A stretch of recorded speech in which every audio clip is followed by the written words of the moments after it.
A paz do Senhor, Shalom Aleichem, para todos, sejam muito bem-vindos a mais uma aula. Nós estamos na classe de juvenis. Esse é o segundo trimestre de 2020. O assunto geral da nossa lição é Jesus e o Reino de Deus. O assunto da lição de hoje é a ética do Reino de Deus. Nós temos dentro dessa lição 3 objetivos para serem atingidos. O primeiro objetivo é indicar a ética do Sermão do Monte. O segundo objetivo, demonstrar a atualidade do sermão. E o terceiro objetivo, expressar a relevância em fazer a diferença na sociedade. Não apenas ser diferente, mas também ser uma referência e uma boa referência a ser seguido. Nosso texto áureo se encontra no livro de Mateus, capítulo 5, versículo 13. Assim está escrito: Vós sois o sal da terra, e se o sal for insípido, com que se há de salgar? Para nada mais presta, senão para se lançar fora e ser pisado pelos homens. Nossa leitura bíblica em classe está no livro de Mateus, capítulo 5, versículos de 1 a 12. Assim está escrito: Vendo Jesus as multidões, subiu ao monte e, como se assentasse, aproximaram-se os seus discípulos. E ele passou a ensiná-los, dizendo: Bem-aventurados os humildes de espírito, porque deles é o reino dos céus. Bem-aventurados os que choram, porque serão consolados. Bem-aventurados os mansos, porque herdarão a terra. Bem-aventurados os que têm fome e sede de justiça, porque serão fartos. Bem-aventurados os misericordiosos, porque alcançarão misericórdia. Bem-aventurados os limpos de coração, porque verão a Deus. Bem-aventurados os pacificadores, porque serão chamados filhos de Deus. Bem-aventurados os perseguidos por causa da justiça, porque deles é o reino dos céus. Bem-aventurados sois vós, quando por minha causa vos injuriarem e vos perseguirem, e mentindo disserem todo mal contra vós. Regozijai-vos e exultai, porque é grande o vosso galardão nos céus, pois assim perseguiram aos profetas que vieram antes de vós. Perceba que Jesus é a justiça de Deus. Então hoje, nessa lição, nós vamos tratar sobre a ética do reino. Para iniciar, é importante que nós tratemos sobre o tema em si, o que é ética. Ética e a ética cristã, ela difere da ética secular. A ética significa costumes ou hábitos. Então isso é ética, costumes ou hábitos. Como eu disse, a ética cristã, ela difere da ética secular. Por quê? O fundamento da ética cristã é a palavra de Deus. Ou seja, é a palavra de um Deus pessoal, infinito, imutável. Logo, o nosso fundamento é uma palavra imutável, uma palavra eterna. Se o nosso fundamento não muda, a nossa ética ela também não muda. E se o fundamento é inabalável, o nosso comportamento ético, ou a nossa ética, a ética cristã também deve ser e é inabalável. Já a ética secular, como está baseada em costumes e hábitos, ela vai mudar de acordo com a nacionalidade, de acordo com a região, de acordo com a cultura. Então a ética secular acaba sofrendo uma aculturação, né? Ela muda de acordo com os lugares. A ética cristã ela é imutável. Essa é a primeira grande diferença e gritante diferença, na verdade. A ética secular ela está fundada em valores materialistas e relativistas, ou seja, é focado no material, no ganho, no pessoal, é focado no eu, né? no egoísmo, no egocentrismo, no homem, na pessoa em si, como sendo maior que os demais. Então a ética do mundo, ela é focada aí no mundanismo também, né? E a ética, ela é focada então em conceitos pós-modernos relativistas, a ética secular. O que é algo relativo?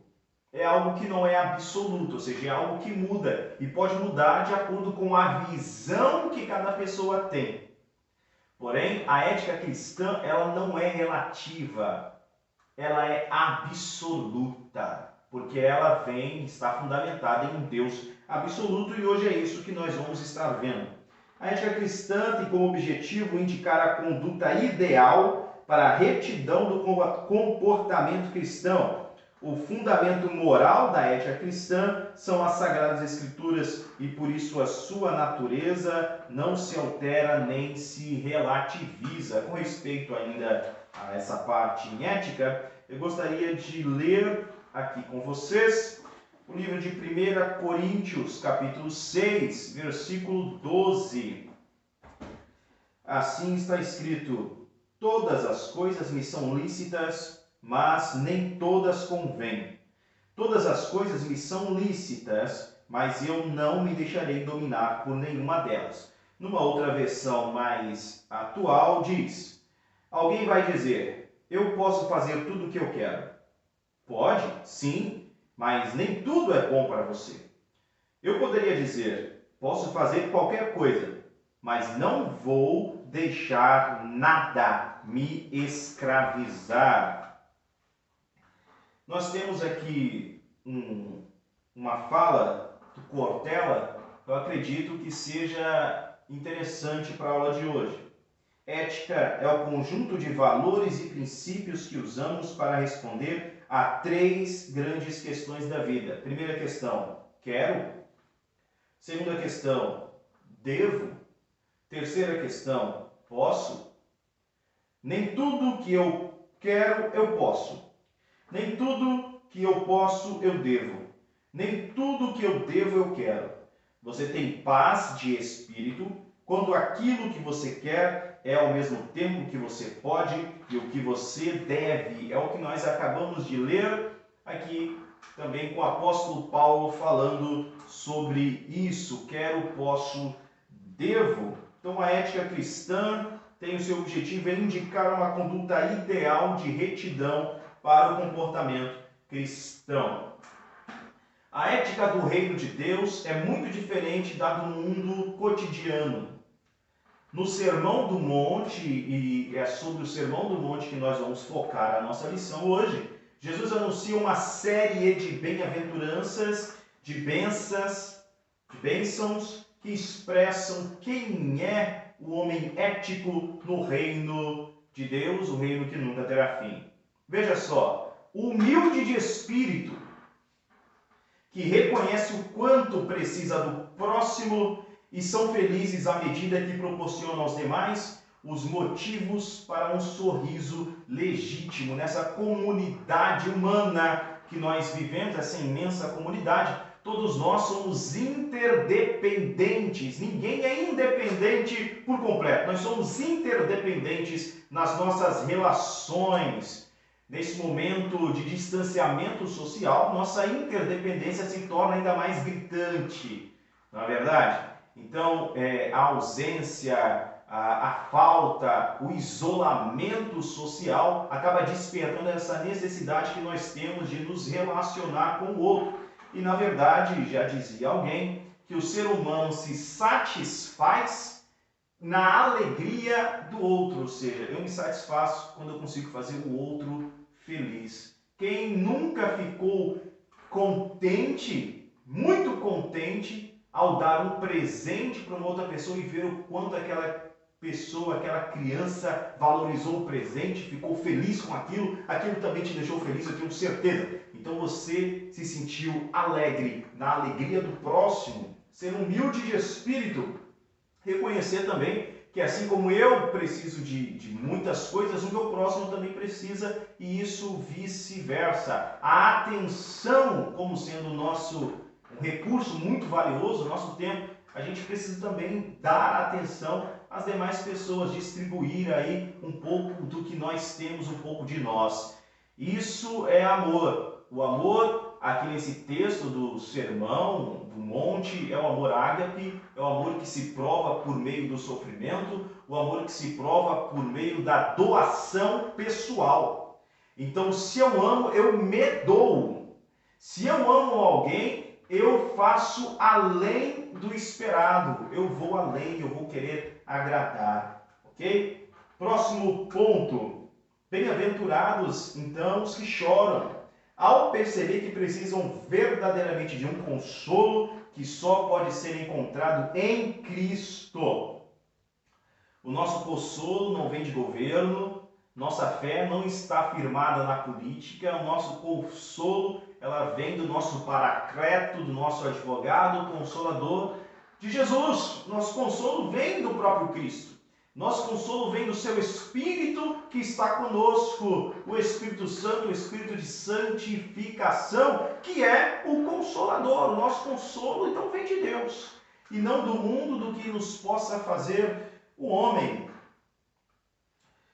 Os mansos que aprenderam a reger suas vidas baseadas no princípio da temperança e assim estão prontos para herdarem grandes responsabilidades. Veja o caso de Moisés, chamado pelos judeus de Moshe Rabbeinu. Moisés é tido na Bíblia como o homem mais manso da terra e recebeu de Deus, então, ali uma incumbência para guiar um povo, uma nação inteira durante 40 anos no deserto. Uma grande incumbência por causa do tamanho da humildade, da paciência, da mansidão que Moisés realmente tinha, que ele cultivou, que ele adquiriu. Os retos, pois, possuem fome e sede de justiça e finalmente serão fartos quando o reino de Deus for uma realidade na vida de cada um que decide carregar a sua cruz. Os retos ou os justos, o tzadik, o justo, aquele que pratica atos de justiça, aquele que realmente leva a sua adoração a Deus, e ele sabe que tudo que nós fazemos envolve também Deus. Não há o que se separar, dizer essa parte da minha vida não diz respeito a Deus, essa outra parte diz. Não. Toda a nossa vida ela deve envolver Deus. Deus deve estar envolvido em todas as esferas, os âmbitos da nossa existência.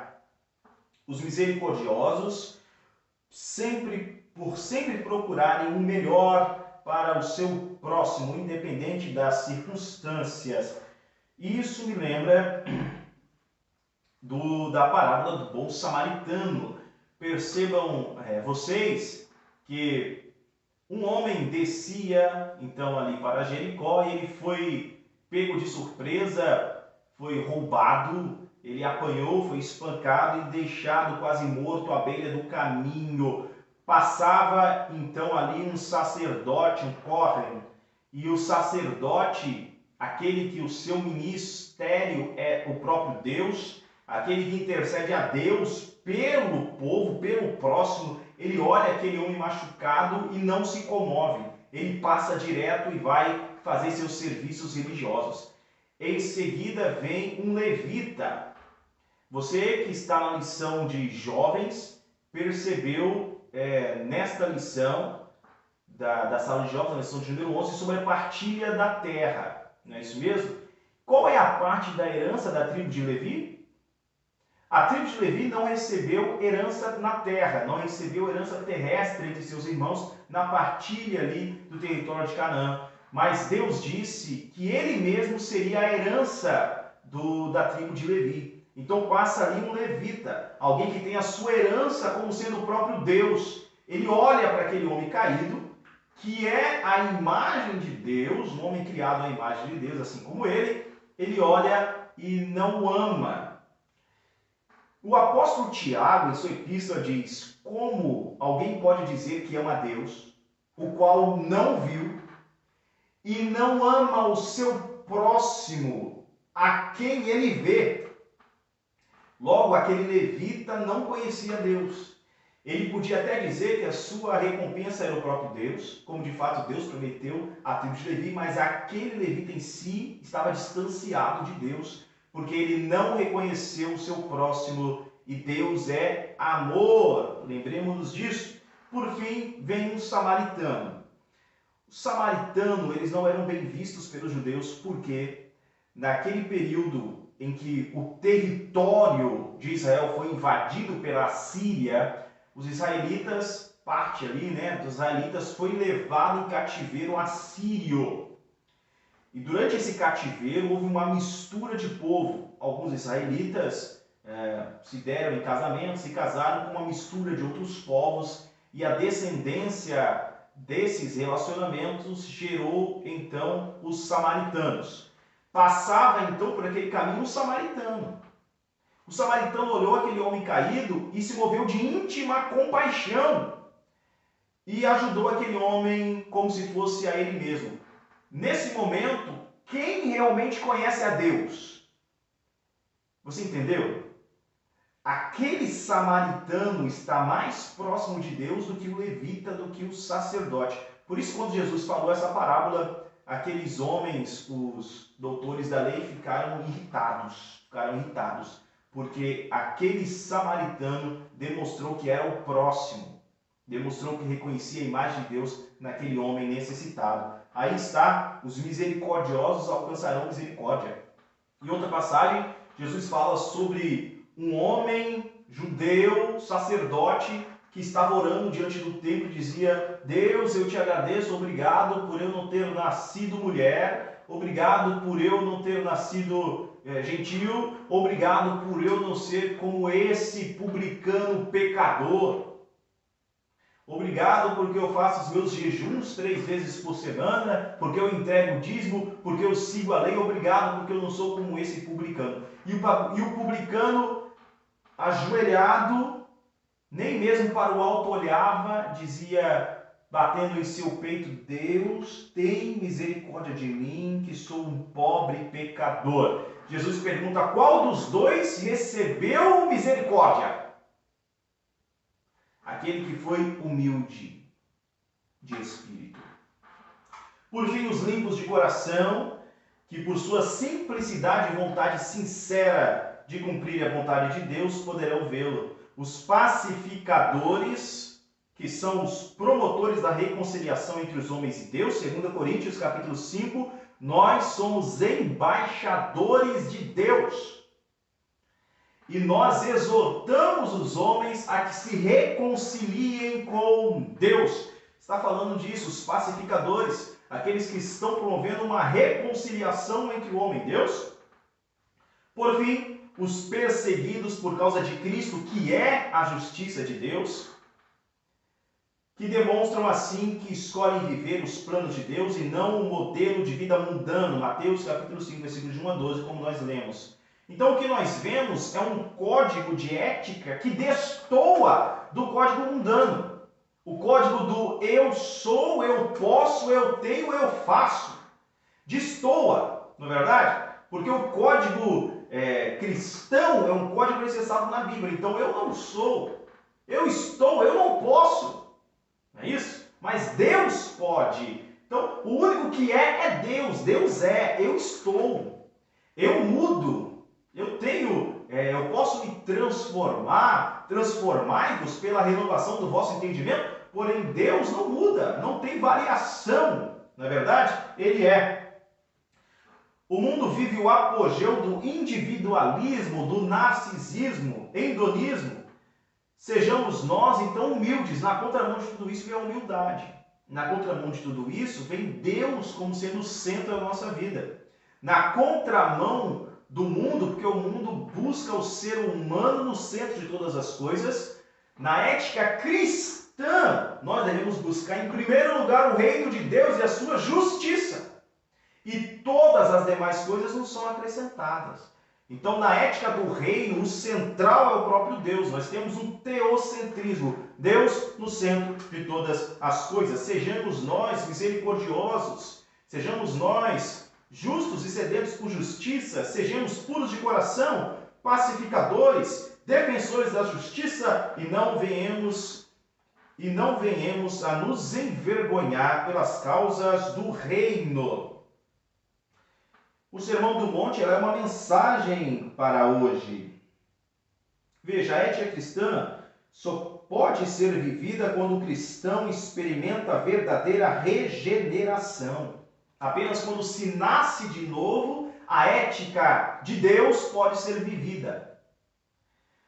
O mero esforço humano serve unicamente para disfarçar a natureza caída. Você quer ser uma pessoa ética no reino de Deus? É necessário que você tenha nascido de novo. Nós já abordamos em outras lições o que significa nascer de novo.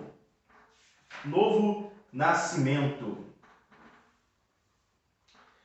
Os padrões ético-cristãos não podem ser relativizados. Mateus 24:35, o que diz lá? Passarão os céus e a terra, mas as minhas palavras não hão de passar. Logo, o código de ética do cristão ele é imutável.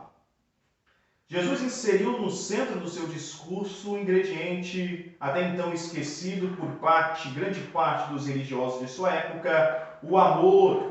Já tratei sobre o amor nessa lição, o amor ágape, aquele que se prova por meio do sofrimento, aquele que se manifesta por meio da doação, da autodoação. Esse é o amor. Então é chegado um novo tempo para o mundo, é preciso ver as coisas de uma nova ótica, e o Sermão do Monte apresenta essa ótica. As nossas emoções, elas podem ser comparadas a uma lente que nós utilizamos. Então imagine que alguém saiu de casa e escolheu um óculos com lente verde. Colocou aquela lente verde lembrando que essa lente representa a emoção. Então colocou um óculos de lente verde. Quando essa pessoa sai à rua e passa um carro branco, ela enxerga o carro como sendo verde claro. Quando passa um carro preto, ela enxerga como sendo verde escuro. Se passa um carro prata, ela vê nem verde claro nem verde escuro, ela vê como verde. Se ela alterar esse óculos, colocasse um óculos com uma lente transparente, limpa, ela veria a realidade, a verdadeira cor que os carros têm. É a emoção, é a emoção. Durante esse sermão, Jesus vai tratar sobre a ira. E a ira precede o assassinato. Veja que para que a pessoa chegue a assassinar, a cometer um homicídio, ela tem que ter passado pela ira primeiro. Então a ira sendo tratada, ela evita ali o homicídio. A lente que a pessoa utiliza, aquela emoção, vai fazer com que ela enxergue a situação, as circunstâncias, os acontecimentos de uma determinada maneira. E muitas vezes que destoa da realidade, da verdade em si. A lente que nós devemos usar é a lente do amor. A Bíblia nos diz, no livro de 1 Coríntios, capítulo 13, 1 Coríntios, capítulo de número 13, sobre o amor. O amor, ele tudo sofre, o amor tudo suporta, o amor, ele permanece, não é isso? O amor tudo perdoa, o amor. Então, se nós utilizamos essa lente, a lente do amor, nós seremos pessoas pacíficas. Pessoas pacíficas. Bem, essa transformação do cristão pela regeneração, ela começa a partir daqueles que o mundo não valoriza, os bem-aventurados. Então, um cristão é um regenerado, é um bem-aventurado. Uma pessoa regenerada, uma pessoa que anda na ética do reino, muitas vezes não é valorizada no mundo, porque ela está numa ética diferente da ética mundana. Mas é através dessas pessoas éticas no reino de Deus que haverá uma mudança no mundo. E essa mudança começa por nós. Então, o Sermão do Monte é uma mensagem atual e muito urgente para o nosso tempo. Não é verdade? Em um mundo marcado pelas injustiças e desesperanças, surge alguém, Jesus, anunciando um reino que se torna um verdadeiro oásis na terra, um reino de justiça, enfim. Sobre os fundamentos da ética cristã, nós temos, eu vou citar apenas alguns aqui, nós temos o Decálogo, ou seja, os 10 comandos, os 10 mandamentos, e estão registrados ali no livro de Êxodo, capítulo 20. O primeiro de todos os mandamentos é: eu sou o Senhor teu Deus, que te tirei da terra do Egito, da casa da servidão. Esse é o primeiro mandamento, lembrar quem é o nosso Deus. Segundo mandamento: não terás outros deuses diante de mim. Terceiro mandamento: não jurar em vão. Quarto mandamento: lembrar do dia de sábado. Quinto mandamento: honrar pai e mãe. Sexto mandamento: não matar. Sétimo: não adulterar. Oitavo: não furtar. Nono: não dizer falso testemunho. Décimo mandamento: não cobiçar. Então aí os 10 mandamentos como uma base. Jesus ensinou que os 10 mandamentos se resumem em 2. O mandamento do amor. Amar a Deus sobre todas as coisas e ao próximo como a si mesmo. Lembra o primeiro de todos os mandamentos? Shema Israel, Adonai Eloheinu, Adonai Echad. Ouve, pois, Israel, o Senhor é o nosso Deus, o Senhor é um. Amarás, pois, o Senhor teu Deus de todo o teu coração, com todas as tuas forças, com todo o teu entendimento. Esse é o primeiro e maior de todos os mandamentos. E o segundo, semelhante a esse, amarás o teu próximo como a ti mesmo. Próximo base do nosso fundamento, da nossa ética judaico-cristã, são os profetas. Dentro dos profetas é abarcado ali tanto a esfera moral, a esfera espiritual, a esfera social da vida humana, os livros do Evangelho. Os seguidores de Cristo são convocados a viverem as doutrinas do Evangelho e a adotarem a ética e a moral do reino de Deus como estilo de vida, depois de ser elencados em Marcos capítulo 10, versículos de 42 a 45. Nós temos o Sermão do Monte, que é o que nós estamos vendo hoje.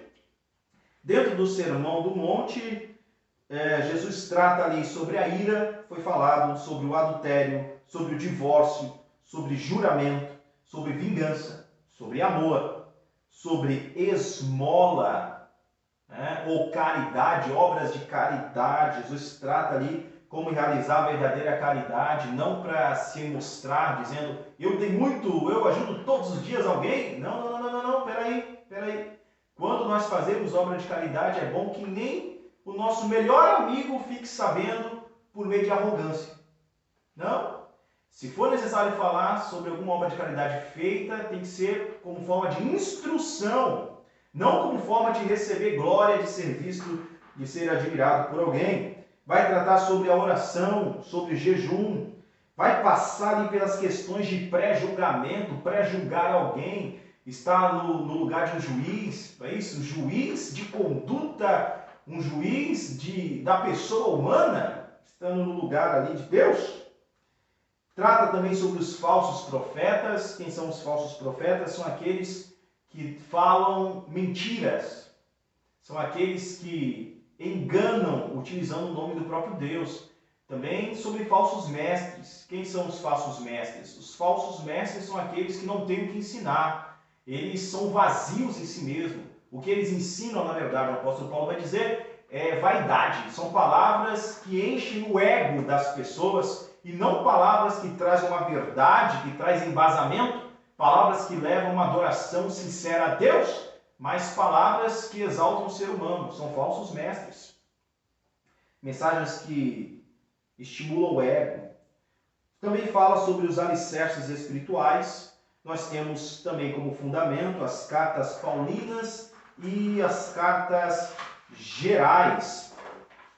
São os fundamentos. A ética do reino na sociedade. Para a sociedade, quem é bom e quem é o bem-aventurado?